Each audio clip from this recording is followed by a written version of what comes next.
Welcome to the Waves of Change podcast, where we aim to inspire the listener to awaken to their purpose and take the action required to live life on their own terms. My name is Darragh Byrne, confidence and mindset coach, speaker, entrepreneur and humanitarian. I will be sitting down with creators from all walks of life who grew through the waves of change in their lives to be making the impact in the world they are today.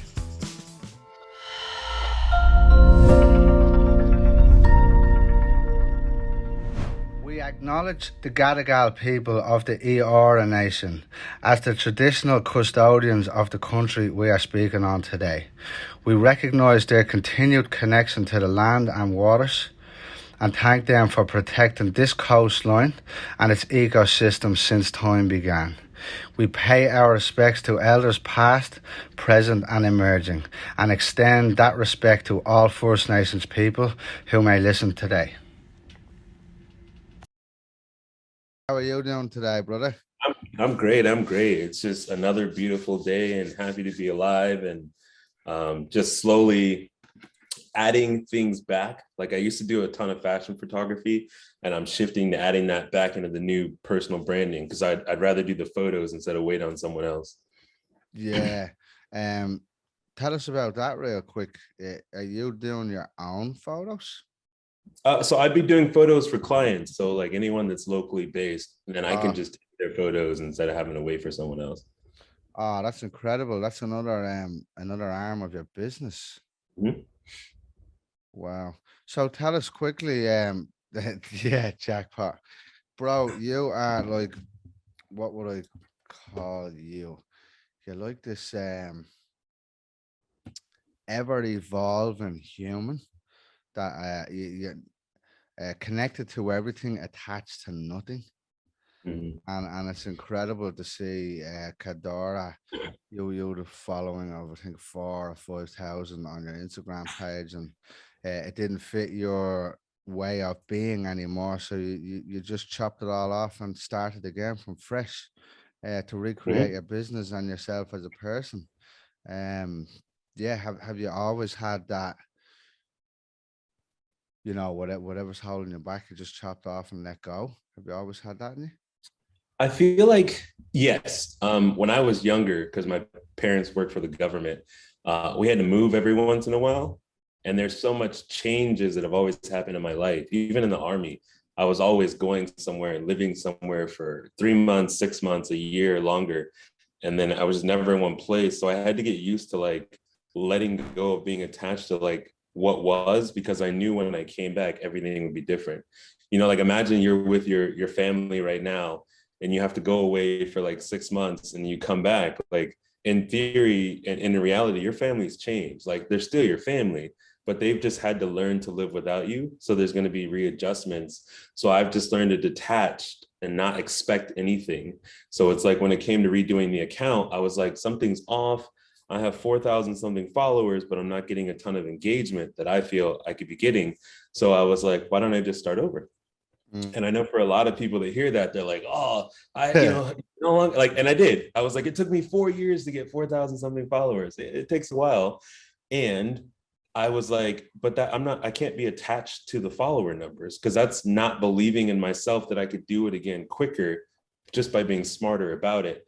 And it's like, I've had the new account, I think for 6 weeks and I'm at like 500 followers and like, they're very actively engaging and the content that I'm putting out resonates a lot more. But the funny thing is I'm getting about just as many likes as I was getting when I had 4,000 people. So not much has changed in like that aspect.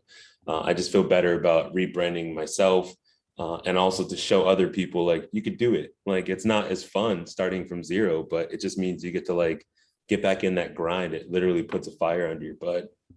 Yeah, that's incredible. It's so funny because people, like a lot of people, for me even, it's attachment is huge in today's world. Everybody's attached to, especially what society deems as successful.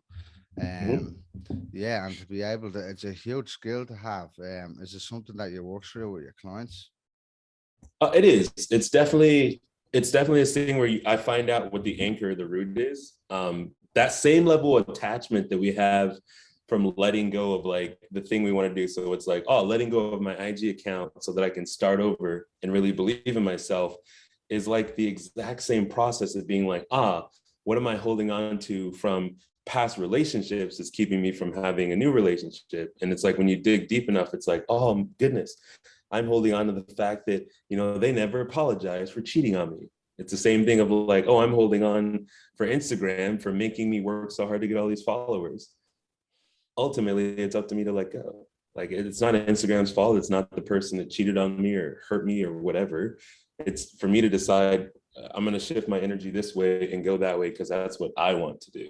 That's so good. I just gonna highlight there what Khadaura is also highlighting is no matter what stage of your life you're at and what you feel internally in your body, whether you're holding on to something or whether something is causing you pain or whatever, if you look back throughout your life, you will discover the pattern of where that came from. So once you understand with conscious awareness where it came from, you get to pivot or do the work required to heal from that. Would you add anything to that, Khadaura? I wouldn't add anything. I just, again, at the end of the day, everything comes down to what are you willing to shift in your life to get the things that you like desire in life. If you're not willing to make the shifts or the changes or to even just adapt to the world, then it's gonna be hard, quotation marks, to like go out and get those things. So good. And the name of the podcast is the waves of change. I don't know if I've told you, but I'll leave that question till the very end, which is when it's scheduled in. Tell us about your childhood and what it was like growing up all over the world, literally. So yeah, I was born and raised in California originally, San Diego primarily, and parents got jobs in Japan. So we moved to Japan when I was about 12. Stayed there for, or 12, stayed there for about 5 years, moved to Guam, and then graduated high school. And after I graduated, for me, I think there's aspects of my childhood that just didn't leave a good feeling in me. So I literally wanted to get away from everyone I knew. And I joined the military, and I was happy to be sent to Germany. But with that being said, Germany wasn't my main duty station. I was actually sent to Iraq first.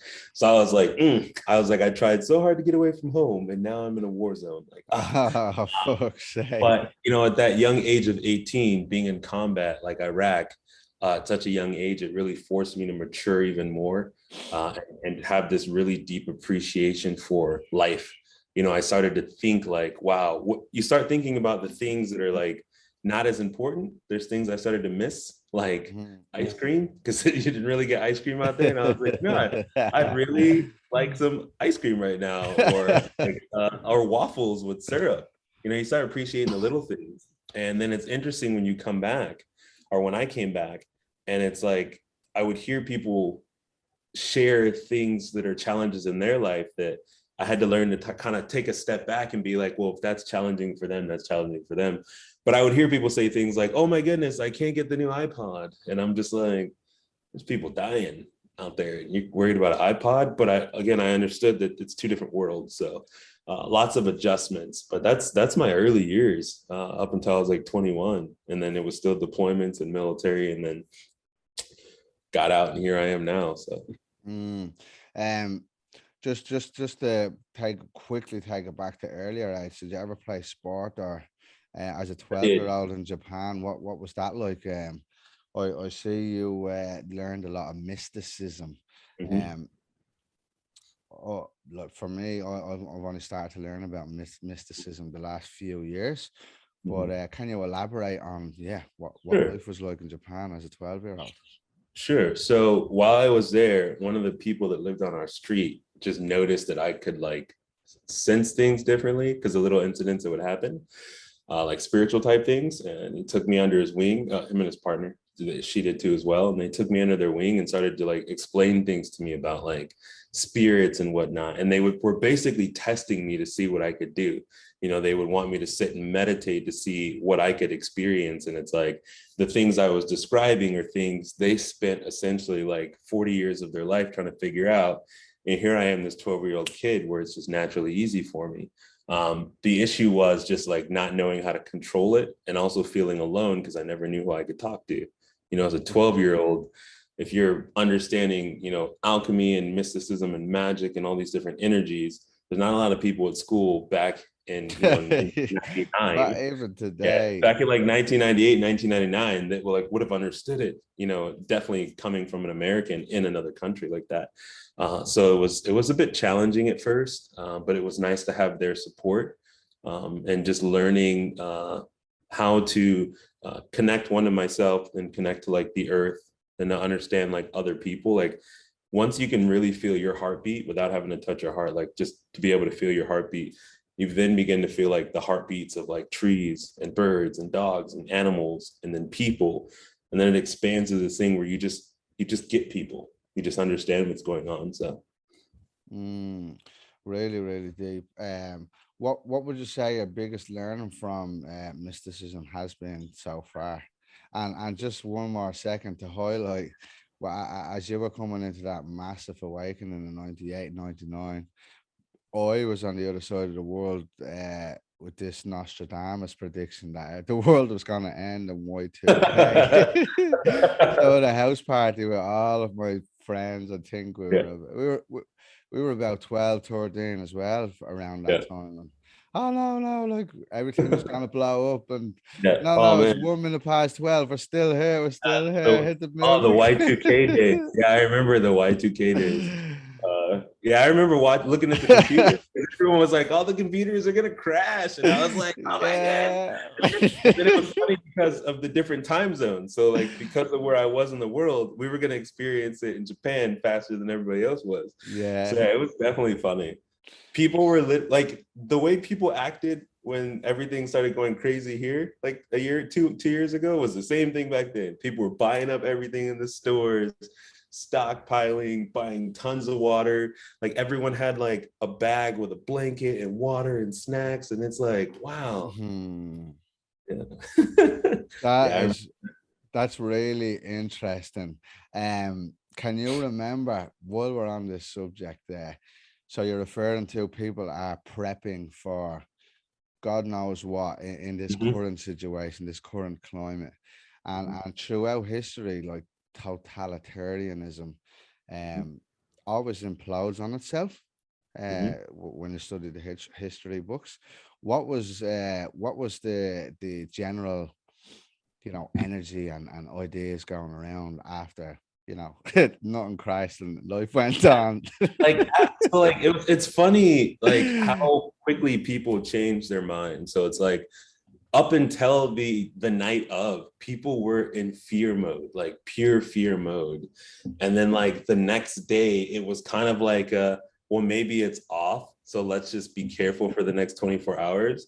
And then after that, it was just like the world went back to normal. Like nobody was like thinking about anything. And it's like everyone's cell phones and everyone's computers, like the time just went to 2001. And it was like, it wasn't like I remember a friend that was like looking at their actual analog clock on the wall, thinking that clock would start going back in time or fast forwarding or something. And I'm like, dude, it's battery operated.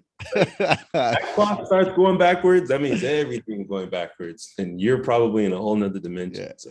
Yeah, maybe he was doing cartwheels backwards to try and make it go backwards, just so not to be wrong. And this is huge for me. Sometimes I seem to go, I feel like I'm in this altered state of consciousness. It's like I really recognize being the awareness. I'm sort of like, what the fuck is, like, you know, what the fuck am I at? What am I in this body?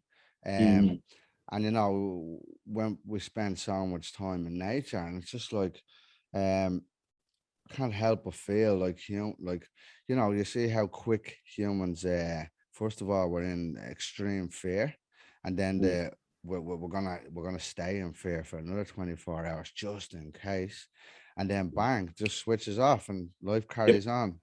And I just liken that too. Do you ever see ants? When Yes. Yeah. there's a whole farm of ants or whatever you call them, a Yeah. colony of ants, Colony and events. Yeah. yeah, if they're going getting their food or whatever they're doing, and if you just put a block in front of them, first of like if you break the chain, first they have no idea what to do. It's like it's a big Mhm. carnage. They're going back and Crazy. forward, up. Yeah, yeah, it's just insane. But eventually they always find their way. Hmm. And I think we're in the crazy stage right now in the current climate of the world, where people are, they're too forward. They don't know what's going on, and finding their way is the next step. Just finding their way back to themselves is the next step. Can you speak into that at all? Hmm. It's interesting about that aspect of finding your way. I would say like the bigger difference now is the access to information. Because back then, like we didn't have as much information. So it kind of was like the news, and it was like almost most people went by the news. Anyone that spoke outside of the news, you were crazy. Now there's just so much information coming from the new, like there's this distrust for the media, and then there's like everyone else, and then it's like there's more control over who's speaking. So to me it's just crazy the amount of information you can get, because like in reality you and I could both go out and watch something happen. Like we could both go out and see like the same incident that happens. Yet when if we both got interviewed, we could be speaking about two different things. Because Hmm. there's things that I might see from my perspective that you don't see. And that just causes so much arguing, and it's crazy. I'm just like, I'm gonna focus on what I can actually control. I'm not gonna get lost in like the chaos of the information. And it's like, as things are happening, like if you can show me the video, then I just get to make the decision for myself. But if Well, it's just yeah, like word of mouth, then I'm just like, thank you for sharing. I'm yeah. not gonna let it I'm, like destroy me. So I'm just gonna go over here and do some dancing or shoot some yeah, hoops I'm gonna go dance and shake my tail feather. out of it. Yeah. Um, yeah, that's really important. Uh, the age of information and the amount of information we're getting these days, our human mind is not able to consume that level of information and still be productive and be in a conscious or even a grounded state. And for anyone listening to this, I know a lot of people send me all sorts of things because of how I speak about certain situations. And to be honest, I don't watch any of it. It's like, yeah, I'll just move on. Because I know it affects my energy if I get stuck in that rabbit hole. And again, I put the blinkers on to what I not just what I want to see from an ignorant standpoint, but it's like from what I'm ready to exchange my energy with. Mm. So notice exactly that. The reason I only open up to what I'm ready to exchange my energy with is because then it can't take control of me. And Mhm. this is a huge reason why people are in so much fear right now, because the news is pumping. I think there's like 3 or 4 or 5 stories. Like they know all them banners and everything that's gone across. It's subliminal messaging. So even when you think you're not reading these things, it's fucking downloading into your brain. So Honestly, yeah. yeah, yeah, it's downloading and it's bringing a heightened level of fear. I wouldn't say consciousness because it's a spell. Mhm. It's a spell. And Khadaura, you're a man of nature, and it's a great segue where we're at right now. What would you say to people getting caught up in that hype, and yeah, and you're balance that with your love for nature? I feel like it's that moment of like overwhelm. A lot of people that I've met, it's easy for them to get overwhelmed. They just don't know how to like dial it back. And it's like for me, if I'm caught up in that overwhelm, or when I would be caught up in it, I just ground myself. And I know some people, I used to hear excuses all the time. Well, I don't live close enough to nature, yada, yada, yada. And I'm like, you don't need to be in the middle of the forest where there's nothing out there. For some people, I would just tell them to get like, I have a little plant, and the little plant that I have, to me, it's a part of nature. I mean, even this wooden desk is nature, but it might help some people if you have like a small plant. And I'm like, when you meditate and you want to ground yourself next to the plant and just imagine the plant's roots going through the floor all the way down into the earth. I'm on the 7th floor of this building, and it's a process from my mind to imagine it going to 6th floor, 5th floor, 3rd floor, down to the bottom floor, and then it's like rooted, and then I get to root with it as well. It's all mindset. So it's like find something that will allow you to ground yourself, and then as you're doing that, because most times I feel like myself and others get really focused on trying to like, ground themselves, the other stuff just like falls away, and you just realize like it's not all that important. Like it's not the end of the world. And I had someone say that once, or like, well, I get FOMO and I feel like I'm missing out. I'm like, how many hours do you sleep a night? They're like, oh, like 8 to 10 hours. I'm like, you Oh, miss out on a lot during those 8 to 10 hours. Even if you only sleep for 6 hours, you're missing out on 6 hours of stuff. So it's like another hour in the day is not going to end the world. So this is why sometimes I'll just put my phone on sleep mode or focus mode and just go do stuff, because I'm not really missing anything. If someone calls, I can call them back, or they'll keep calling. And yes. if it's an emergency, I will see Yeah. it when I see it. And at that point, it's too late, quotation marks, anyway. So it's okay So to you're off the receive it when hook. I receive it. Yeah. And yes, this is a great and like you brought something to my awareness here about everybody being in a rush.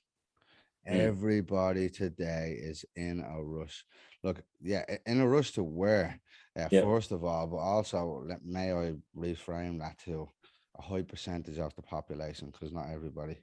Um, You but see, when I see it when I'm driving, like when I'm in yeah, Ubers, I see so many potential accidents of places where it's like there's another red light in front of us. It's like you cut yeah, 4 people off just to get to the same red light. You're yeah, literally still in front of us. yeah. Matter of fact, you're only 2 cars in front of me now. And then we get to the next red light and the next, and it's like for the last 6 red lights, you have not moved your spot, but you've been risking other people's lives. And it's like, Yeah, to get where? In reality, if you're going somewhere and it's less than an hour, whatever speed you go, it's not going to change. Like it's not going to change anything. Maybe you'll hit a light differently, but you might shave a minute or two. But if you're going to be late, you're already late.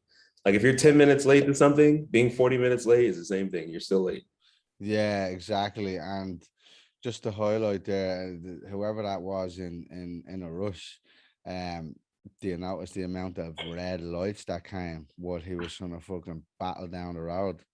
Uh, for me as well, it's sometimes it's a matter of your manifestation. Mm-hmm. When you go into the world with that level of intensity and chasing yourself, um, yeah, the universe is like, nah, you need to slow down, motherfucker. There you go, have that. Yeah. Oh yeah, you're still rushing. Have that one as well. Bang. A part So of me wishes that there was like a thought bubble that would appear above people's cars so you knew what they were thinking. Cause I can only imagine theirs would have had like all the pound signs and dollar signs when people like swear and say bad words. So it'd be like their bubble would be like beep, beep, beep, beep, beep, every yeah. single light. Cause we were just watching and I was like, this is so funny that we've hit like 6 red lights back to back. And this person is still like trying. And it's like, you're not going anywhere. Like, Yeah, and it's great because it's a great awareness because people we get to as a collective for yourself, we get to recognize that we sometimes when we're in such a hurried state, it's not in our best service. First of all, and safety for us or those around us, but also that what was I saying? Yeah, how outs what was it called? How external forces can control our reality. mhm, So when you're tapped into the attachment of whatever it is, it's fully in control of your life in that mhm, moment. And for as long as it's in control, and if that one thing has control over you in that one moment, it's a high percentage that a lot of other things have control over you when you're dealing with them directly with them. And it brings back to what Khadaura says in regards to if you're 10 minutes late or 40 minutes late, you're late. Mhm. Nothing changes. You're still late. It's an extra bit of time. Um, so Khadaura, just back to Iraq, and uh, I remember this incredibly fucking powerful photograph you shared. It was you in your digs, your bunk. What do you call it in the Navy or in the Army? Like my uniform inside of like barracks or something. Yeah, your barracks room. And you had the Tabasco sauce, Ah, my favorite sauce on yeah. all the planet. But yeah, the power of that photo really landed with me. What age? So just to describe, or do you want to describe? You describe for the listeners what was going on in that photograph. If I'm trying to remember clearly, yeah, it's hard to remember because I have tons of photos from the military. But if there was the Tabasco sauce, I was probably like fresh into the military. But like any of the photos that I've shared are just, there's just these moments where, again, it's all about appreciation. That Tabasco sauce is a huge deal for soldiers because Mm-hmm. the food in many cases, in my experiences, wasn't always that great. So it's like the Tabasco sauce added to the flavor of it all, whether you're in basic training at your main base or even when you're in a deployment or something like that. But in those photos like that, if I'm by myself, one of the things is like that aspect of like, I would say like the toxic masculinity is there. And it's like those images where people, there's a trend going on now, and it's like share a video of yourself at a time when you were at your worst and no one noticed. And it's like a lot of those photos from my past of the military. When I look back at the photos, I'm thinking like that was a horrible time in my life. You know, I was dealing with combat PTSD, just the aspect of like having to take lives to survive for your country and someone else in someone else's country, watching and losing some people that are really, really close to you. And I remember there was a photo that I shared, and it's like in the photo, it's of me in a C-130, which is one of our larger planes. We're getting ready to head back, and I'm reaching back into my bag. And what happens is when I was reaching into my bag, I was reaching for like beef jerky or something. There was a guy that was staying in a tent across from me, and he used to always make beef jerky out there. He would dry it like naturally. Texas guy. That's why I love living here now. And it reminded me of him, and I see him every single day. He was always barbecuing, always making jerky, always giving it away for free. Saw him for months, and then one day I just didn't see him, and I assumed he was on mission like we were. And then my boss gave me the newspaper and was like, "Yeah, your friend, there was an incident." And then I read the article, and it was just interesting because I was sitting out on the outside the tent in a little chair, and I was like, "This guy's, I'm never gonna see him again, man." Like one of the nicest people I've ever met in my life, always just giving to other people.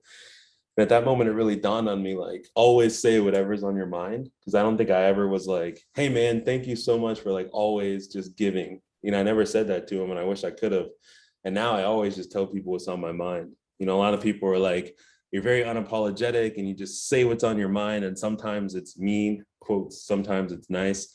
But I just learned to get whatever is on my mind out of my mind, or else I may never get to say it. So like I tell my friends I love them. I tell people I appreciate them. I tell things that I'm grateful for. I remind myself of those things because it's just happened. I probably lost like over 100 brothers and sisters in combat. And there's so many Oh, times where it's like, man, I wish I had like told this person how amazing they were, like that I love their cooking. So it's like now I never ever miss those opportunities to just tell people. Because even with suicide and stuff, because I've also lost a ton of brothers and sisters that. And it's like when you find out that they did it because they thought they weren't leaving an impact, because I've seen some of the letters. That's another reason why I was like, this person, changed my life. Like, dang, I never told them like how the impact they left on my life. And it's like you have that moment of like, what if I did tell them? Obviously, you got to break away from that mindset.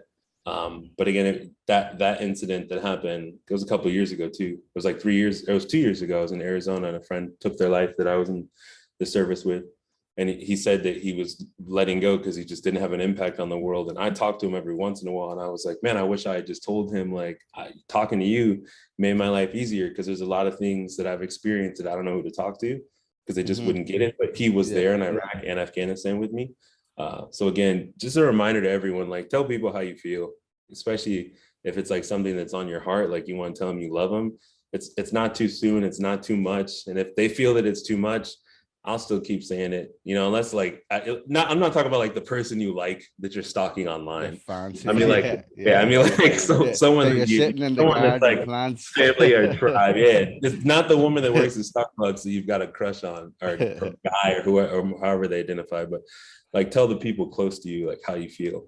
Tell them what's going on, and like, I try not to go to bed with anything heavy on my heart. Like, if something came up earlier in the morning before I go to sleep, if I can't get a hold of them and talk on the phone, I'll send an audio message or a text message just so I know that I was able to get it off my chest. Really, really deep, and you touched on loads of points there, Khadaura, and sending you love, brother. Uh, uh,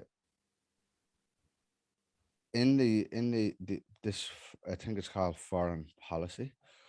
Um, what, like, PTSD is huge in the army, and I can't help but feel a lot of uh, a lot of veterans sort of wake up to at some stages when they get back to the US, and um, there's a lot of stories of foreign policy being a lie and things like that. But what do you think of foreign policy as the US going into other people's countries and Uh, trying to control their democracy, or trying to, like, you know what yeah, I mean? that Oh, yeah we're gonna that give you democracy here, but Yeah. That's always like a tricky topic because I feel like, and this isn't to say anything as you or anyone else, I feel like a lot of people will speak about what they see, but they're not there to actually see what's going on. So uh-huh. I can say from experience, there's a lot of things that are going on behind the scenes of what's like reported in the news and the media, like really good things that happen. Now I got it. There, America has all these treaties and we just get involved in a lot of people's business. And I know for some people, when they see it, they're like, I wish we'd stay out of everyone's business. But it's like, there's a part of it where it's like, if we stay out of that business and a country like China or Russia goes there and they take over, it might not be bad if it's like one country, but if like that country takes over like an entire continent, then there's a problem. And I Mm, feel like that's a part of like with the military. It happened, it was like a couple years ago where I was sitting down with a bunch, it was in South America. I was with a group of people, and it was like some of them were college students, and one of the people that had been drinking was like, there's something I really want to say to you. You're a great guy, but I just can't respect the decisions you've made in your life. And I was like, kind of like you joining the military, that makes me judge your character of like why you guys would do that and go serve and stuff. And this was an American, and he was like, why would you go to another country and sign up for something like that? And I was like, have you ever seen what goes on in like Syria? They're like, yeah. I was like, we've seen what goes on in a lot of these countries where war is breaking out that we're not involved in. He said, yeah. I was like, there's a reason why America's not being attacked like that. And it's a show of force. America's all over the world, in my opinion, as a show of force to be like, come to our country and this is what will happen. It's a sad thing to do, but it's something that's happened throughout the history of our world. Alexander, all these conquerors and stuff, they had a show of force. They stretched Greece, they stretched across these lands so that nobody would ever attack them. It's mhm. like history. So for me, foreign policy might seem like the thing where it's like, oh, it's ridiculous. No one's obeying it. People get in other people's business. But there's a strategy to it all. There's a Yeah. strategy that I think a lot of people that don't understand war and stuff don't understand. And it's like anyone that has never served, most of the time when I hear them talking, I'm like, you have no idea what war is like. You have no idea what strategies are needed or why countries do the things they do so that they don't end up like these other countries. So Yeah, and yeah. like, and this is not to say what we're doing is right. I would never say what we're doing is right. I definitely dislike war as like a whole, especially because I've experienced it. So yeah. So, what are your thoughts on the whole Afghanistan thing, especially after serving there for so long? Mm. And the like how quick, like, it seems I won't uh fill you with my perception just yet, but Yeah, what are your thoughts on the exit strategy slash everything that came afterwards out of Afghanistan after serving So so when that years hit with the news, friends? so when that hit the news, because I don't watch the news, but I see stuff on social media. But when that hit the news, a friend sent me something because she knows I don't pay attention to what's going on, and she was telling me about like the pullout in Afghanistan, and then there was like that huge takeover where they took over like I think Kabul. They took over the main city, the city capital, and then you saw all the people loading onto the airplane trying to get back home, and people on the wings and stuff. And I think I wasn't active on social media anywhere for like 2 days because I was like, why were we even there? Like the Mm, amount of friends I have lost in that country. Like I have friends that risk their lives. And then there's an aspect of like the coach in me that has like learned and the warrior in me to be like, I don't want to like take away from the sacrifice my friends made. I don't want to be like they wasted their life because it wasn't a waste of a life because they did what they believed in and they were proud mm-hmm. to serve their country.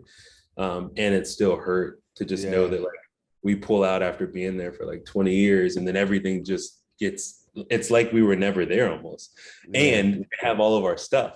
So it's like yeah, I can't really go in my opinion, like going back there would be stupid because they have our helicopters, they have our vehicles, they have tons of our weapons.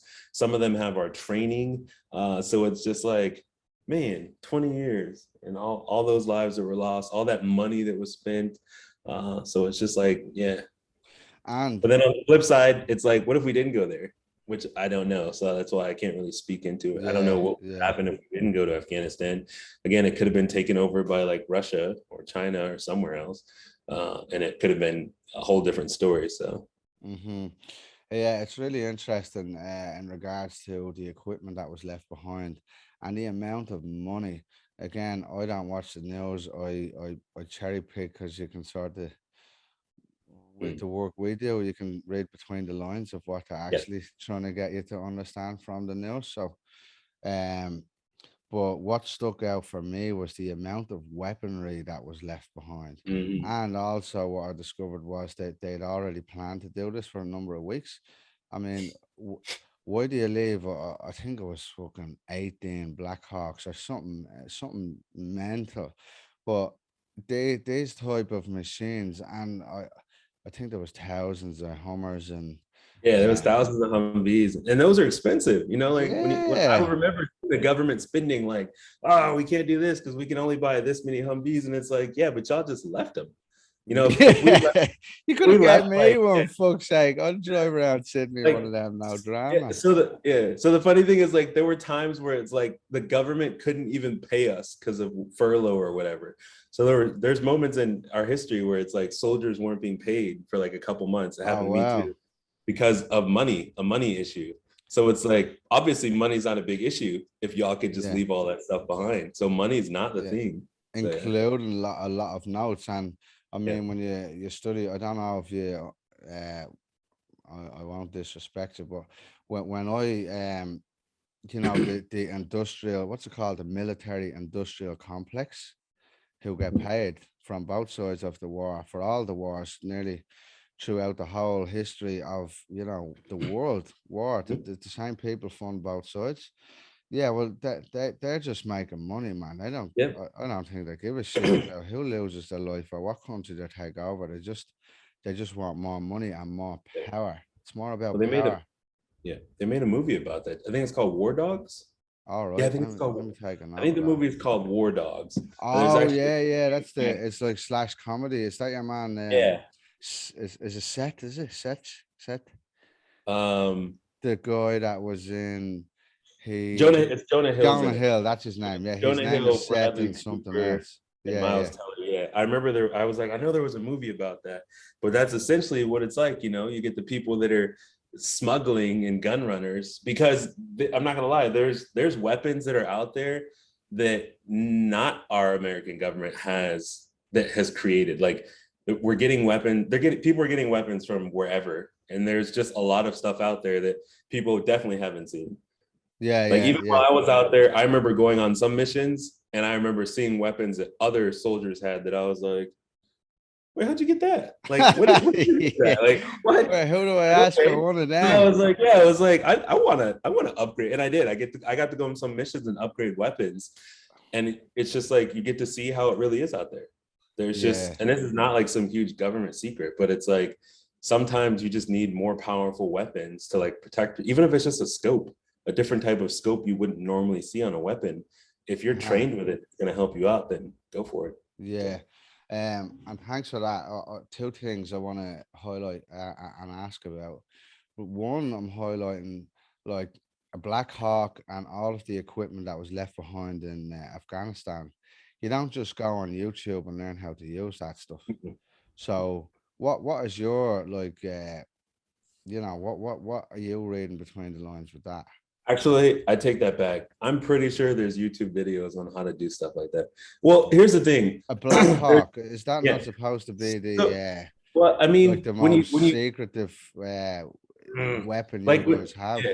So when you think of anything that flies, yes, a Black Hawk is probably different, and there's probably some manual online of how to fly a Black Hawk. I'm pretty sure someone's figured it out. There's like everything's on the internet nowadays, except for like schematics and specs for like how some things are made. Like, yeah, it's a Black Hawk, but Black Hawks have been around so long. So if you have like the old manual for like the Black Hawk number 3 and we're using number 6, I'm pretty sure they're pretty still close to each other. So you might Yeah, not know how to like do it 100%, but people learn just by practicing and stuff like that. So yeah. What do you think the Afghans are gonna do next with all that with all I don't that know. weaponry? Well, yeah, I have no idea. I don't even think about it. Like it's not something I think about because Yeah, I yeah, understand. ultimately they're gonna do whatever they want with it, and I have no No control over what control. they choose to Yeah, do. So I don't even think about it. I'll think about it when I'm at home and something happens and like people are showing up here with Blackhawks. Then I start going into like planning mode to be like, all right, how can I take care of myself and the people close to me? yeah. Cool. Yeah, I spoke about weapons. I had this question on my mind first. I'll go into that one. What was your most ridiculous fucking weapon out there? Most ridiculous weapon. I honestly the for me because I was young too. One of the coolest weapons I got to use was a Remington. Oh, no, one of the coolest weapons I probably used was definitely a sniper rifle, and I wasn't trained necessarily as a sniper like the sniper unit I was around. But they did give me like a quick learning lesson to like support and stuff like that if need be. Like if he goes down and you're his Yeah, spotter or near him in something and you need to use his weapon, at least here's the basics of how to use it. So I did get like basic training. So I will say using a sniper rifle is interesting because it is like it's a long shot weapon. And it's like some of the stuff I saw, where like people were doing things from a distance. It's just like that's scary to know that it's like you cheap. could just be sitting out on a wall talking to your friends and then the person next to you is gone. So yeah, Fucking yeah. hell. I was a 50 cal gunner. So like the bigger guns that you see on the trucks where people are like do do do do do. When I would shoot with those, I do remember there was a mission where it was really dark and we knew something was shooting from that direction and there was like a light, so I was just given the order to like shoot and see what happens, and I did, and I happened to hit the engine of one car and the fuel tank blew up, so it like all lit up, but it was like then we could see like everything, and I was literally able to just like keep our unit safe in that moment. But that's probably one of the most interesting things because as a soldier we experience that fight, flight, or freeze Yeah, and yeah. whatever. But like Pays, yeah. there's a warrior thing that kicks in, and like that's what kicked in was like fight, and it was like defend yourself because I have a gun that can do more damage than anyone that's in the vehicle or on the ground. So yeah, there's a huge adrenaline when you're a soldier and you're out in combat. There's a huge adrenaline rush, and it's an experience like nothing else. Yeah, that's in the gun battle. Yeah. Oh yeah, I could imagine. When certain situations are happening, what, what- what's it like? Like the way they say that, although it's happening so fast, it like it goes into minuscule Yep. seconds. Yep. If bomb goes off or stun Yeah. grenade or any of that stuff. Can you explain what that's like on the other side? Yeah, so I've been blown up twice. My whole right side of my body has degenerative arthritis now. But when it happened, I remember somebody asked me what it was like, and I was like, "Have you ever watched any of those military movies where it's like a grenade or something goes off, and you hear that like that loud ringing, and like their vision is blurry?" I'm like, Yeah, "That's yeah. what it feels like." She's like, "Really?" I was like, "Yes." I remember it's like I'm looking around and like my ears are ringing, and it's like I can breathe and like I'm checking and I can like move my toes and move my fingers. So I'm like, if I can move my toes, I'm pretty good. If I can move my fingers, my arms are good. And it's like I'm trying to get up. You're just looking around and you can hear people talking. And it sounds like everyone's yelling under like a muffled noise, even though they're speaking normal. And it's like someone helped get me up and like we moved on. And it's just like you said, in that moment, like I don't know what was going on. I didn't even know it happened. That's just how crazy. You don't even know it happened. And then when they tell you, it's really hard to remember all the details. Like I just remember walking, and then next thing you know, I'm getting up. And then obviously when I'm on the outside and I watched it happen to other people, it's like, maybe that's what it looked like when it happened to me. Like, wow. But there is definitely moments where you just have no idea what's going on around you. And that's why I'm grateful for the people that were around me, that they were able to like snap into fight mode, to be like, let's make sure Khadaura is okay. Let's check on everyone and let's get out of here. And, you know, I could hear people shooting to make sure we were safe. Yeah, So again, yeah, yeah. Wow, that's blatant. That's mental. So when you say you were blown up as well, it's the two things. W- because what I recognize in the films, in the movies, but there seems to be a massive energy field from bombs that blow up. Is that like how close were you to I was to? knocked back. So when it hits you, it looks like, as you see, like your body just goes flying. And it does. It's interesting, like when you watch those videos and you see like the explosion in slow motion, how it like goes, and then it's like you see that wave and people's bodies do Yeah, this. It's just a huge ball of energy that just like yeah, messes up everything. And it's interesting because it feels like someone took a ball and was putting wind inside to where there was yeah, just enough space, and someone's like pumping this thing inside to like compress the wind and make the wind angry, and then like they cap it, and then they just let the wind just keep cycling and cycling until the wind loses its mind, and then the wind just bursts out and it's just going crazy in every direction. I feel like that's what bombs and grenades felt like from my experience. yeah. That's what I envision too. It's incredible to two things. It just shows the power of energy. Because at the end of the day, it's really energy that's controlling all of But those. everything, yeah. Even when Yeah, you think of a bullet, when I think of yeah, a bullet is a ball of energy moving at a high rate of impact when it hits you. And it's like, that's why a bullet goes through you. It's because of the speed that it moves. So in reality, if humans could move fast, not even if we could like physically just move fast, but if your body could vibrate fast enough, a bullet mm-hmm. could go through you or not even damage you. But we don't have that level of energy. We don't have that power. Just like a vest. If I'm wearing a bulletproof vest, to me, it's a thing of energy that's just vibrating just as fast as that bullet is. So Yeah, it's yeah, got the yeah. same, even though the vest isn't moving, it's still in constant vibration to where it can take that hit or something like that. Yeah, yeah, yeah. So it what is it called? It traps the energy. It's not necessarily the metal that It it matches stops. it. Yeah. It matches it. It matches it. To bring it all the way back then. So all the people in the how all the people with PTSD and when you guys get back from serving, there doesn't seem to be a lot for veterans, and a Mhm. lot of veterans are homeless in the US, which they're fighting for our freedom, and then they're sort of discarded when they go home. Um, how rife is PTSD and suicide in Yeah. the military and people Yeah. who close out their careers? When I got out after 14 years, which is about a little over 3 years ago, I remember I never understood why so many people committed suicide when they got out. And it was like when I first got out, I remember applying for jobs and I couldn't get a job, brother. It's crazy. Like bachelor's degree in psychology, master's in cybersecurity, 14 years in the Army, all this different type of training didn't equate to anything in the normal world, or would say civilian world. And I remember I was struggling, and I would go into these interviews, and at first I was interviewing for like, normal 9-to-5 office jobs or jobs that would align with what my degrees were in. And a lot of times people would keep telling me that like, you're overqualified.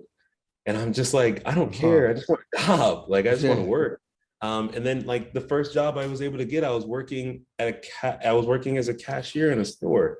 And for me, like that was like the bottom of the bottom, to go from like this hero in my mind to working behind a cash register. And there's nothing wrong with working behind a cash register, but for me, it was a huge dock in pay. I went from making like 60 something thousand a year to like now maybe 18,000. And my first day of work, I remember I was emptying out the coffee jug. And there was a guy that asked earlier if we had creamer, and I said they didn't have any more. So as I'm emptying this thing out and I'm like washing something in the sink, this guy takes the hot cup of coffee and throws it into the sink onto my hands. And I remember it just like turning towards him, and someone else happened to see it. And I thought, I'm going to kill this guy, because there's no reason for you to do that to me. We don't have creamer, is not on me. And it was like, I literally went straight to the back to my supervisor and was like, John, it's my first day. I need you to go out there and talk to this guy, or I'm going to literally kill him. And like the other customer that saw it happen, like told my boss what happened and stuff like that. And, they were able to find him and talk to him, and they did whatever they had to do. I didn't even want to see him. But I started volunteering with this company called Project 21, where at that time, 21 veterans a day took their lives. Wow. And as I started to like integrate more with the group and then see what was going on in my own life, I started to see like I was struggling with relationships, because people could tell there were things I wasn't allowing myself to open up to people. But it's because, it's not easy for a soldier to talk about like war and stuff and then be received in a way where they're not treated differently. Because I wouldn't even go into detail about stuff, and people that I liked would treat me differently. So I was like, I can only imagine what an actual partner would think. I mean, even the military divorce rate while I was in was like 40%, So I feel like a lot of people struggle because there isn't as much support as I think that they should get. I've got brothers and stuff that, they only get to see a therapist like once a year. That's not enough to help someone that's been through whatever. And it really depends on where you are in the States, of course, in America, of course. But for me, it was like, I was blessed and lucky that when I did finally go in and get help, my doctor was like super chill, super cool, got me set up. I could have seen my therapist every month if I wanted to. I didn't need to, and she offered to do it. But yeah, there's just so many people that just don't get the support. And in theory, it's because a lot of stuff's not documented. There's a lot of things that happen that's not documented, and that's what hurts people. It's either not documented potentially because of where you were, so there's no record of it, or you didn't say anything because in a lot of missions and teams, saying that you got injured or saying you have a concussion or saying you have amnesia or saying you have PTSD will get you pulled off the team, and you could lose a lot of things and you feel like you lose your life. So for me, that's why I and a lot of other people I know don't speak up. It's because you don't want to be seen as the weak person. I didn't want to be seen as a weak person. I pushed through all the injuries I had, being blown up and the injuries I had, I could still function, just not at full capacity, but I could still function at 90%. But doing the 90% for 10 years is what deteriorated the right side of my body. So now it's like I'm paying for it. But I'm still glad that I was able to get the support and help that I needed. So like, I pray that more people speak up and they kind of put their pride to the side, because it's not worth it when you get out. Yeah, and just that's like it just shows, and also leaves huge question marks, and a question I had already was before you spoke of the one mental health appointment per year. It's they're all about patriotism. It's like there's no it's in everything. The Super Bowl, on the telly, on the adverts, on fucking absolutely everything. So the military is the poster boy for for the US when just so many analogies coming into me right now, but putting that out on the outside, but this is really how they treat those who are sacrificing everything on the inside. How does that how does that feel after both serving and then being like not a victim of it, but yeah, like you've put it this way, you've lost many brothers to suicide after serving and deployment, and when you see the amount of money that they pump into propaganda and patriotism, and then you know the truth behind the scenes for those who have given everything. Where does that leave you? How does that make you feel? Like I said, I focus on what I can control. The only thing I can control is me. So it's like, I think that's why I struggle with PTSD so bad, is because I wanted to blame everyone else. I wanted to blame my family for pushing me away, which is part of the reason why I joined. I wanted to blame the military for sending me to war and making me do the things I did to survive and training me to be that type of person. And I wanted to blame everyone that like hurt me while I was in because they didn't listen or didn't understand. And I wanted to blame all the people that hated me for doing what I did. But ultimately, like, I still chose to sign that contract. So it wasn't my parents. I signed the contract. I pulled the trigger. I had the expectation of how I should be perceived by other people. When I was able to let go of all that stuff, that's when I gained control back of my life. And I started making the shifts, and I went to South America for 13 months to like find out who I wanted to be in life versus who I was told I needed to be. Because that's how the army was. I was told what to do. I was told, I came in as a paralegal. I joined the military as a paralegal specialist, a lawyer's assistant. And I came out as an operations sergeant with a high security clearance and so much training up the wazoo to where I was needed for a lot of missions and stuff. I came in as a soldier first. Not a lot of people that go in as I go in have the training that I have or can use the weapons I can use. So it was an honor to have those experiences, but at the same time, I'm just glad I'm glad I am where I am now. Like this is my life. I get to be my own creator and all that cool stuff. So. Yeah, incredible. And I just want to highlight exactly something that sticks out for me here was you taking self-responsibility. And for the listener, you just get to recognize that even with the amount of stories and situations and traumas that you experienced over that whole time and the whole, getting fucked by the system when you come back, it's when you take responsibility for your life as a whole, because ultimately we are the one who chooses how we live. And when you take responsibility, you also take your power back. And whatever it is that has been controlling you, whether it's been mentally, emotionally, like anxiety or physically or any of those things, once you take ownership of your life, a lot of those things dissipate, not straight away, but with practice and time, you get to heal from and release these traumas from the system way quicker. An analogy that I use, well, everyone uses, it's like the longer you hold on to the rope, the harder you get burnt. Like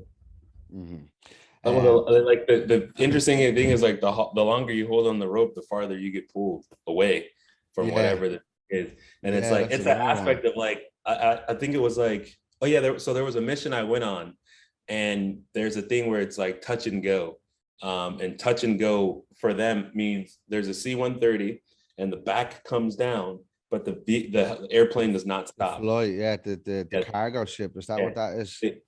So it was somewhat, I mean, they're all cargo. A cargo plane. It's a cargo plane. So it's like the plane gets low enough to where it's like the back wheels are touching the ground, the back is open, but they're still moving. So you actually have to jump off and like run. And I remember like, I had all my gear on, my bulletproof vest. I had my big bag and another 2 bags in my arms. So I was going to be there for a while. And I remember just thinking to myself, like, if I fuck up, it's going to suck. And the longer I wait to get off, then the farther away I'm going to have to walk to get to where the thing is. And then it also puts the whole flight at risk. So I remember the guy, and I was the only one getting off too, which I was funny. So I remember the person just being like, you have this amount of time as a window. And it's like the moment like I say go, you have that moment, and then it like starts the timer for you to be able to go. And like the moment he was like go, I already took off. I just took off because I was like, I don't want to cost this flight anything, and I don't want to be farther away, because in your mind, Yeah. 1 second is 1 second, but 1 second on an airplane that's moving that fast is a lot. Is a much. Yeah. Fucking hell.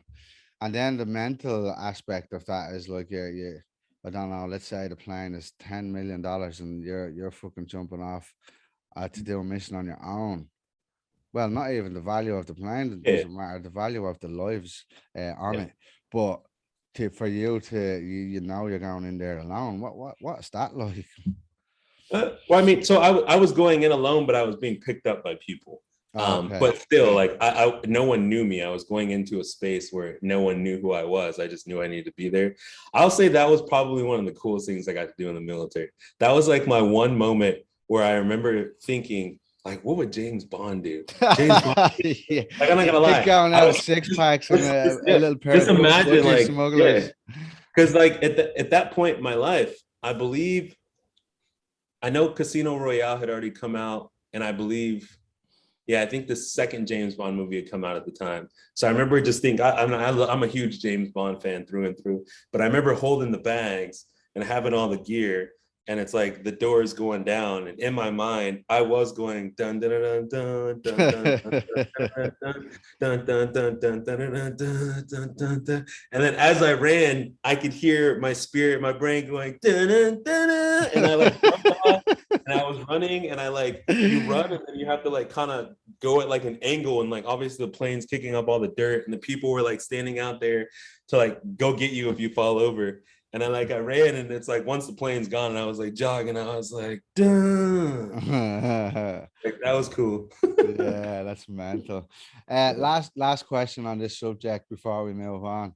The mental adjustment, the mental adjustment from that type of life, and like for instance, having a job in the cafe. We will push on to further in life. But what was the mental adjustment like coming back into civilian world, as you like to call it? It wasn't as easy for me because I came from such a structured organization where it's like whatever my boss says basically goes, because his boss said it, or their boss said it, and their boss said it, and so on Oh, and you so were on. so high up. But when I got out, I remember there was this guy I work with that we work on shift together, and it's like your lunch break is, I think, like 30 minutes or something like that. And it was like I can't go on lunch until he comes back.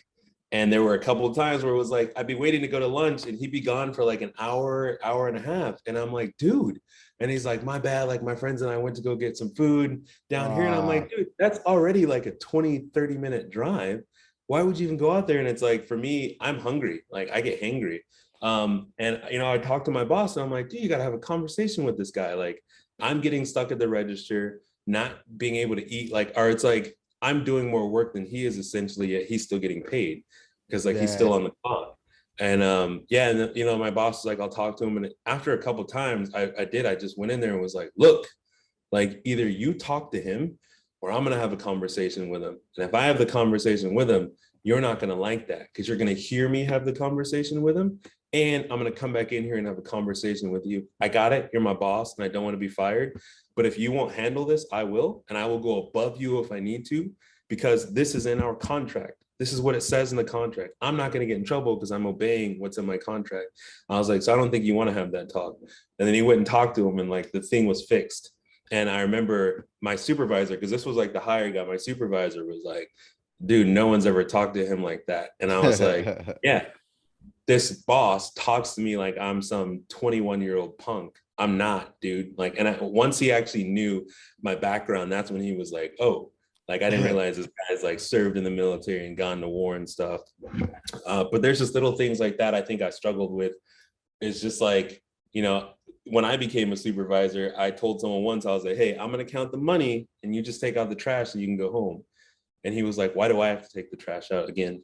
And I'm like, dude, it's going to take you like 15, 20 minutes to gather all the little trash bags in these offices and take it out to the back and dump it. It's going to take me like an hour to count all this money by myself. And he just got an attitude. And I was like, oh man, I was like, if I was in the army and I told this person to take out the trash, they just go take out the trash Gone. and they go Yeah. home. Like there wouldn't be a discussion, because if there was a discussion, I could just make you do push-ups. So I realized without that hierarchy, it's very interesting. I couldn't make people do push-ups. When I was in the army, once I became a sergeant, I could be like, hey, beat your face, push, for like whatever they did is like the consequence. Yeah. And I learned that way. As many push-ups as I had to do in the army for times that I messed up, oh, I learned real quick not to mess up. So Yeah, yeah, it's interesting that like just a great segue into the next about the comfort zone, you know, and people in civilian world and well, not mhm, to judge, but you know, it's such a difference of what like the trash. How hard is it to put a few bags of rubbish into the bin, mhm. especially if it's your job and here are people on the other side of the world getting ordered out of planes to fucking go and do whatever, you know. Um, and where we're at as a as a society, have we become so soft and comfortable that you know we're so disconnected from nature? It all comes back to nature, I find. Um, what are your thoughts on the level of comfort in today's society? It's actually a funny topic because this came up 2 years ago when the world started going crazy. I was laughing with my friend because everyone was buying up stuff in the stores, and I was like, it's so funny that most people right now probably don't know how to live off the land. And I would just like ask people, I'm like, because people would ask like, how are you all surviving in Arizona? And I was like, well, we're growing lettuce and potatoes and tomatoes and stuff. And people are like, really? And I'm just like, you never grown a potato before, like, or lettuce, like what? And then I just realized a lot of people have never done that. So Uh-huh. like, if all of the like honestly, if all the electricity and power went out today, there would be so many people that'd be screwed. They Mm-hmm. would not know what to do. Like, and that's something obviously as a soldier I had to deal with. But it's like most people wouldn't know how to like survive. They would turn to like their most evil nature of like wanting to steal and stuff like that. Um, but I would say there is this huge disconnect from nature where it's like people that see people in nature being like hippies, and it's like, Yeah, yeah. oh, they're hippie. And like I get people that are like, oh, So I'm judgment. holistic. People are like, I'm holistic, I spend time in nature. I'm like, that doesn't make you holistic. Holistic just means So Holistic just fun. means like another way of doing things, basically. Like to me, holistic is the weirdest term ever. Nothing against anyone that uses it, but holistic just means an alternative method for doing something, probably more spiritual. But it's Yeah, like yeah. being in nature isn't holistic. Like I wouldn't look back in time and be like, all the cave people were holistic. All the people in South America that live in the The Amazon, they're not Amazon, yeah. holistic. Like that's the way humans have always been. That's what we used to have to do. So yeah, there's a Mm. huge disconnect on survival instincts, and I wish more people knew how to survive different things. But Yeah, that's I must admit I am definitely one of those people, though I am working on bridging that gap. We are moving up the coast and I started to learn about syntropic farming and good yeah, we stuff. start looking into land and you know a group of families we've come together to buy 100 acres of land or 200 acres of land just Good to stuff. yeah, we haven't bought it yet. We're in the process of getting the team Gotcha. together and but we all got young kids and Gotcha. we've all got young kids and yeah, a general interest for that side of life and it's what I find is not comfort but confidence comes from knowing you're prepared in some way, shape, or form. So, yeah, like I said, if the grid goes down, we got to know we have food and water. It's the most important. And quickly, Khadaura, tell us about now where you're at in life and what you do in the world. And um, Awesome. yeah, let's get to the I'm in funny yeah stuff. yeah I'm in Austin. I'm in Austin, Texas now. Been here for a year officially, and because I got the notification on Facebook, I was like, sweet. So I've been here for a year, loving it. I work as a personal brand coach, so basically supporting people with like the connection between their personal life and their brand slash business. which basically your brand is your reputation. So it's getting people to better understand how the things they do in life really affect their business and how to highlight the areas of your personal life that other people get to see, because what you do in your life is important. I know some people like to completely disconnect from their business, but I feel that aspect of like what is relatability is one of the most powerful tools in any business. When I do the work that I do, there's a difference between when I'm talking about personal branding to one person, but when I say that I used to be a soldier, everyone that used to be a soldier or in the military, they connect to me differently. They're like, ooh, like, oh, hey, I used to be in the Army, or I was in the Navy, or I was in the Air Force. And there's an instant connection between us because we know that we both served. And someone asked me, why is it that service members do that? Like, why do you all connect to each other so quickly? And I was like, because we only make up 1% of the nation. Only 1% of the people in America have served in the military. And that's a low number. 1% is low, which is why we connect to it. It's the same way. And I told her, I was like, did you go up Christian, Catholic? She's like, I'm Catholic. I'm like, how do you feel when you go somewhere and you meet another Catholic person? And she's like, I'm very interested to hear about their upbringing. I'm like, see, it's the same thing with soldiers and military people. We're interested to hear your experience in the military as well. So you have this like subconscious and conscious connection of someone that potentially understands you without you even saying anything. Brilliant. And do you know what? Something downloaded that. Maybe I need to have a conversation with you around this type of work, because potentially hiring you, because for me, technology is always where I'm growing and learning. Literally learning how to fly as we're Buzz Lightyear falling with style. Um, but yeah, getting navigating, how to.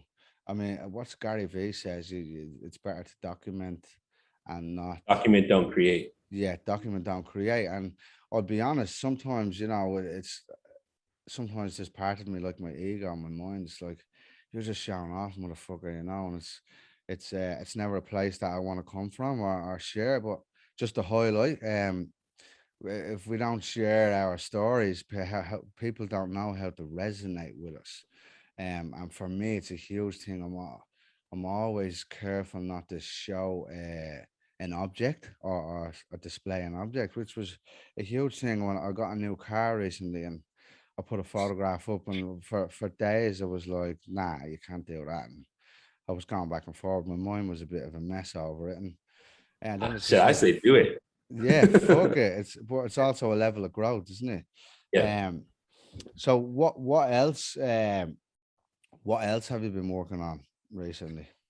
That's pretty much it, because that was the whole, like you saw, that was the whole rebranding aspect. I'd say outside of business, my thing has just been connecting. I had this moment, and I'm going to be like brutally honest and vulnerable, where I was just constantly seeing photos and videos of people hanging out, and I was like, oh man, I never get invited to these functions, like these things that I see my friends at.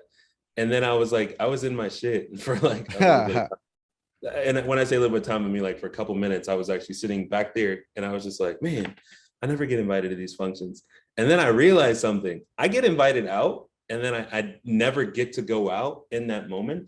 It's just like, if you ask me last minute, most likely I may not have time, or sometimes I just don't. So in reality, what I used to do is, if I asked someone out multiple times and they just didn't have time, I just wouldn't ask anymore. So I Yeah, was like, yeah, maybe we're doing the same thing. These people have actually asked me so many times, and I've never yes. been able to go, that they just didn't ask anymore. So I was like, okay, I need to start putting myself out there. So I did start attending more things and Dick on the trying to find table. out what's going on. And yeah, basically putting my dick out on the table to be like, hey, yo, everyone, like I want to hang out. It's like I want to party, and I want to dance, and I want to be around more people. But it was also an energetic thing. I was telling myself I wanted to, but I'm an ambivert, or what's ambivert, which is someone that's like, I'm extroverted and introverted, where it's like I have my moments where I'm the social butterfly. Like if I'm out and about, I'm the social butterfly. I'm talking to everybody. And then when I'm not doing that, I'm here and I'm on the computer, I'm watching movies, and I just zone and tune everybody else out. And then I just go back into it. And that's just how my world is. So I accept that's how it is. So if I want to hang out with more people, then I got to speak up. And that's anybody. If you want to hang out with more people, you got to speak up. Yes. And Khadaura, again, thank you for gracing us with that. What I recognize, the self-responsibility aspect. For the listener, if you didn't notice, you get to understand how, instead of being in victim consciousness and wondering why everyone didn't include him in the situation, he immediately turned the finger and pointed it inward to see how he was responsible for the situation that was happening, unfolding all around them. So, just to highlight that. And what about is it the MBP movement? What's going on MPB, there? Empowered Yeah, yeah. Brotherhood. Yeah. Empowered That, Brotherhood. that has been like the game changer for my life in 20. I was like, what year is it? 2021. And I made a post about it too, where it was like, we're coming to this time of year in December. And usually around this time, I start to think of like what I'm grateful for. And there's an event that they're doing, Money, Sex, Power. Um, and as I was sharing it, I was like, I was getting ready to share it in my story. And I was like, I don't want to just share it because anyone can just share a post. I want to speak to why I feel other men should get involved. And I wrote something to the effect of like, like being in this space, I'm happier, like unapologetically happier, because I'm around other men that I can share and hear their experiences with. So I'm getting to learn. So I feel like I belong. I've lost Mm. 35 pounds. I put on like 3 times, like literally I can see my muscle, like my muscle mass, and like I can see my abs and my stomach when I look, and I'm happier just knowing that my physical body is taken care of. I'm eating healthier. And the reason why I started eating healthier and working out more is because we work out every Thursday. And I noticed the first couple months I was hurting after the workouts, but it's because I wasn't working out outside of Thursday. I was Aha. like, oh, I'll just work out on Thursday. But it was like Friday, I would barely be able to walk. But now, Yeah. like, now You got a because I work pole up out your naturally ass. during the week, yeah. Now because I work out during the week, I don't feel that pain anymore. Like if I feel the pain, I feel it on any day that I work out. And it's like I've also learned more about how to deal with just different things in relationships with myself, other people, family, and women in general, just like how to connect more consciously, because I'm getting to hear all their powerful experiences. And yeah, I sat with that for a while, and we just had a dinner with all the leadership, because I got brought into the leadership to support. And as Yeah. I was sitting at that table, there were 12 of us, and it was just such a powerful thing, because for the first time in my life, I didn't doubt, like, oh my God, should I be here? That's something I would have Yes. thought like a Woo. year ago, if I would have been sitting at that table, because it did a year ago, I was sitting at a table with a bunch of people, and Preston was at the table. And I was like, why am I at this table? It's like Preston, Alexi, that person's a millionaire. All these people are Uh, millionaires. And I'm like, I'm barely scratching rent. And it's like, but it's like now, my business is a lot more successful because I just have the support that I have, and I'm connected, and I can talk to people about the problems I have. So I was just sitting at the table, and I'm like, yeah, of course I'm at this table. Like I bring value to society and this group, and I made it so that I could be here, so that I could be seen, so that I could wear my crown and claim my seat at the table. So yeah, this is where I'm in now, and I'm just like super happy. Like I carry myself so much differently than I did when I first got to Austin. Because when I first got here and I was around all these people, I'm like, everybody's rich, everyone's got more stories than I have. I'm brand new to coaching. Um, but we're all really good at something. Like they're better yes. businessmen than I am, but I'm Yes. probably maybe better at mysticism and obviously technology. I'm like great at technology. Like I learn and pick up things quickly. So it's like, why not just focus on my genius zone and make money doing what I am already really good at? And I'm actually passionate about creativity and cool stuff like that. Creativity. That's what I recognize mostly from you, Khadaura, is how creative you could. Like we grew together through Kaboom, so I've now known Khadaura for almost 2 years now, and how quick you can pivot, but not just pivot into something different, but master it literally in what seems like minutes. It's like, pooh, this motherfucker is off again. Yeah. Like, look at this shit. It's like, That's we're- yeah. yeah, That's like the one thing I get the most from people. It's like people are like, it's crazy how you'll be doing this one thing for like a week or two, and the next you know it's something completely different, and you're like still going all. And I was like, yeah, I go all in on something one at a time to be like, this works, it doesn't work. And it's Yeah, easier yeah. for me to do because I go all in. Like all day long, I'm doing it for 14 straight days versus like doing it The, for like an hour. the test it Because out. I'm putting so much time and energy into it, I feel like I get to experience it more and be like, nope, this doesn't work. And I'll go this way, nope, that doesn't work. And I'm just consistently trying out different things to see what goes together. And because I'm doing it all the time and so often, now I'm slowly molding even more. And this goes back to the earlier in the conversation. It's like, I'm doing brand work, and a thing that I always am waiting for is photos from Yeah, clients. I have yeah. a client that's in California, and I told her, I was like, I need photos so that I can actually make graphics for you. And she's like, yeah, I'm trying to get a photo shoot and all this other stuff like that. And I was like, I A used to be a fashion and photographer. runway photographer. I was Yes. like, I should just get back into it. So I've been looking at equipment and all these other things. So I was like, starting in January, I'm just going to start doing brand photography sessions and just add that to the package, because that eliminates people now needing photos, because And the photos clunky. play a large role in your content. So And the clunkiness of it as well is waiting for somebody else, and that they have yeah, control of the clock yeah. then. Mm-hmm. But just something popped up for me there to highlight is one thing one of our mentors, Zion, said was if you're at the table, there's a reason you're at the table. So Yeah. act like it.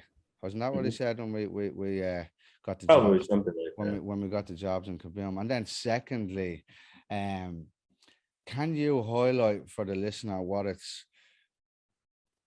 your biggest lesson from being at the table with multi-millionaires, huge business owners, people who've been around for whatever and whatever that title is, um, what your biggest lesson from first of all the imposter syndrome to where you're at now. The biggest lesson for me was it's okay to be the dumbest person at the table. Like I actually like over the last couple months, I've definitely put myself in spaces where I know I have no idea what most people are talking about. Like I literally, I've been invited to these things and I'll go and I have no idea what's going on. And it's like even in Kaboom last year, Zion kept saying ROI and COI, and he's like, return on investment. And I'm just like, what? And I just never looked it up. Like I heard the terms, but I never looked them up. But as I looked them up, I started to better understand what he was saying. And I love being in those spaces where I don't know what people are talking about, because that's where I thrive. I thrive in the unknown. And for me, Yes. I love being challenged in life. And if I'm not being challenged personally, I'll like just get complacent and not do as much. But it's like, for me, 3.5 years ago, this person, Madison Ellick, introduced me to Canva. She was always working on Canva when we were in South America. And I remember just watching her just put together all these different things. And I was like, that's cool. And I was like, but I wouldn't do that because I don't want to spend all that time trying to learn it. Because I remember when I had to learn Photoshop and Lightroom and all that stuff. But she's like, if you learn to do this, it'll change your life. So I started learning in that moment. And here we are 3.5 years later, because I've been using Canva so long. And I used Canva before they had all these templates. You know, back then you really had to create most of your own stuff. Because I had to create it on my own, it's super easy for me to still create stuff on my own and just upgrade already made templates. Other people don't have the time to do that. There's people that just don't have the time to create templates or make all these graphics for themselves. So it's like, why not just get paid to do the thing that I'm already good at? So it's like, yeah, let's do that. Yeah. And I'm a great photographer. So it's like, I know people are constantly looking for photographers. But why not just go get paid to do the thing people I Huge. know are looking for? And I know people, like, I don't want to do like high school photo shoots and like newborn babies. I want to work with like professionals that are like, I need dope photos for Entrepreneurs. my feed. And it's like, I'll jump in there and it's like, it's going to cost you more. And these are going to be dope photos and I'm going to get them to you quickly. So it's like, Yeah. let's. Yeah. That's part of the package with Khadaura is you're getting whatever it is, and 700 hours or 500 hours. But 4:30. yeah, straight in. But what also just it's another one of our mentor Preston's you know his quotes slash teachings. It's it's the what's it? It's not the so what's it? It's the soil that you're planted in. So, Mhm. or another an easier analogy right now for me because I can remember is a high tide raises all ships. So Mhm. if you want to learn anything in whatever career you're in, or you want to change career into whatever it is for you, um, go find the big table and be, the dumbest person in the room, as Khadaura like to say. But go and learn from them because they have already mastered what it is that you are trying to get into. So just to highlight for Khadaura, going into the room with all millionaires and business owners and whatever they have, but how quick you learn in the unknown, it now Mhm. becomes your growth.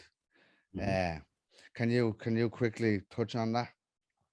Yeah, it's like, so I'll go in the spaces and it's like I take mental notes and sometimes physical notes in my phone. Like I'll hear someone talking about something and there I am like on my phone in my notes, like tap, tap, tap, tap. And it's like I'm tapping in words. I don't even know how to spell them. And like Google's or the phone's automatically correcting some words. I'm like, oh, I don't even you know what the word is. Yeah, yeah, Um, but it's like I'm just listening and receiving all these things. And the reason why I take all the notes, even though I'm not where they are right now, at some point I will be, yes, and I will at least have yes. a framework and a basic understanding for what people are talking about. Because it's already happened where something, I don't remember what it was, something came up. And because I had already heard people talking about it, I kind of knew what was going on. And that person asked a question, and I was like, well, a friend of mine told me this is what they did when that scenario came up. And the person was like, oh, I never even thought about that. They're like, thanks. And it's like that person has kind of shifted how they see me. Like they Yeah. message me more because they Uh-huh. understand like the value of like, oh, Khadaura actually knows some stuff. I'm not an expert in it, Yeah, but yeah. like now they know like, oh, Khadaura is also pushing himself to learn and to grow, and they're doing the same thing. So it's like I don't remember who it was. There was a mentor of mine that was like, there's three realms. Oh, it was Sterling. Sterling, Sterling. Sterling said it last year, another mentor that I learned from. Sterling was basically saying that there's like three different levels of like people that you should make, three different levels of people you should focus on. First and foremost is your mentors, the people you look up to and stuff like that, and you're wanting to learn from. Then there's like your peers, the people that are essentially at the same level you are. So if you're grinding and you're like crushing it and you're learning and growing, find other people that are doing the same thing so that in a way you can all do it together and share each other's content and create programs together. And then there's like the people like that are your followers and the people that learn from you, or your clients or your audience, or as I say, my influencers. And it's like, know who those people are, because like every time I try to share content that like really resonates with me and something that I believe other people will want to share. Because every time Ah, someone shares that, they're sharing it to their audience, which yeah. expands my name and my mindset. And then when it comes to my peers, we're thinking of ways to support each other because they have experiences I don't have. And then from my mentors, I'm just straight up learning. I'm learning every single day from all these empowered brothers. Like every time I see something in the chat, and as they're discussing like different plans and different programs, and I'm just like, oh, okay. And it's Yeah. like in some Keep scenarios, there's nothing giving. I can say because I don't know how all that stuff works. But I'm like, okay, that makes sense why you're doing that. Okay. Oh, okay. All right. I'm like, I can't use it right now, but I was like, it makes sense. But it's stored in my brain now Yeah. that if that scenario comes up for me, I can like crush it. Yeah, and that's the thing, just to highlight as well, like not only, so it's this mentorship. So all of this mentorship to you is not coming at great cost. Like for me, if I was to hire any of those coaches, it's like your tens of thousands of dollars. Mm-hmm. And just by being in the sauce where you're at, and constantly learning, you're getting to learn from that all the time. So Khadaura, you're on the clock? I do. Yeah, I got to take off. So Right. I've got two quick questions. go ahead. Go ahead. Vision for the future. Mhm. What is your vision for the future, real quick? Honestly, I just want to be 1% better than I was yesterday. It's a mindset I've had since I was a kid. Boom. Anything that I learned, I needed to, tomorrow during the day, I need to focus on something I learned today and just improve on it by 1%.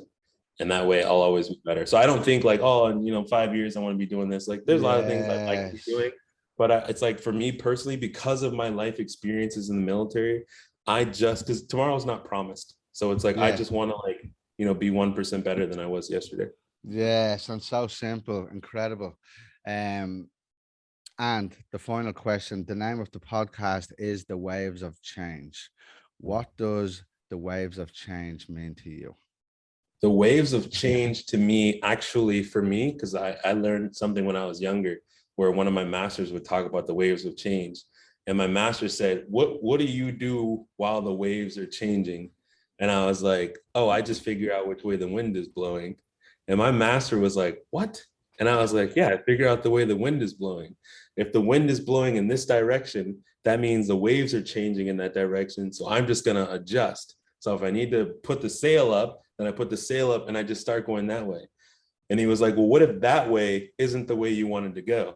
I'm like, well, I can't turn the boat around because the wind's blowing this way. And he was like, well, what if there's no wind blowing?